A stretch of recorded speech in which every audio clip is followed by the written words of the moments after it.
అందరికీ నమస్కారం. నా పేరు జష్మిత. నేను 8వ తరగతి సైన్స్ విభాగంలో చదువుతున్నాను. అర్థం అదే కానీ దానికి అర్థాన్ని ఇచ్చే పదాలు మాత్రం అనేకం. వాటిని పర్యాయ పదాలు అంటారు. ధన్యవాదాలు. నమస్కారం. నా పేరు శాంతిత. నేను 8వ తరగతి సైన్స్ విభాగం నుంచి వచ్చాను. ఈరోజు నేను పర్యాయ పదం గురించి చెప్తాను. ఒక అర్థాన్ని ఇస్తూ అనేక పదాలు ఒకదానికే వాడడాన్ని పర్యాయ పదం అంటారు. ధన్యవాదాలు. అందరికీ నమస్కారం. నా పేరు తపస్విని. నేను 8వ తరగతి స్కాచ్ విభాగం నుండి వస్తున్నాను. ఈరోజు నేను ప్రకృతి పదం గురించి చెప్తాను.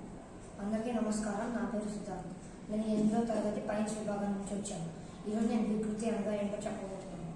సంస్కృత ప్రాకృత పదాలకు సమానమైన పదాలను ప్రకృతి పదాలు అని అంటారు. సంస్కృత ప్రాకృత పదాల నుంచి ఉద్భవించిన వాటిని వికృతి పదాలు అంటారు. కథ కథ, దిశ దశ, స్తంభము కంబము, ప్రయాణం పయనం. ధన్యవాదాలు. అందరికీ నమస్కారం. నా పేరు కార్తిక. నేను 8వ తరగతి సైన్స్ విభాగం నుంచి వచ్చాను. నేను ఇప్పుడు విభక్తుల గురించి చెప్పబోతున్నాను. వాక్యములోని పదముల మధ్య అర్థ సంబంధాన్ని తెలియజేసేవి విభక్తులు అని అంటారు. అందరికీ ధన్యవాదాలు. అందరికీ నమస్కారం. నా పేరు సిద్ధార్థ. నేను 8వ తరగతి స్కాచ్ విభాగం నుంచి వస్తున్నాను. ఇప్పుడు నేను విభక్తి ప్రత్యయాల గురించి చెప్పబోతున్నాను. విభక్తులుగా వాడబడు పదములను ప్రత్యయములను విభక్తి ప్రత్యయాలు అని అంటారు.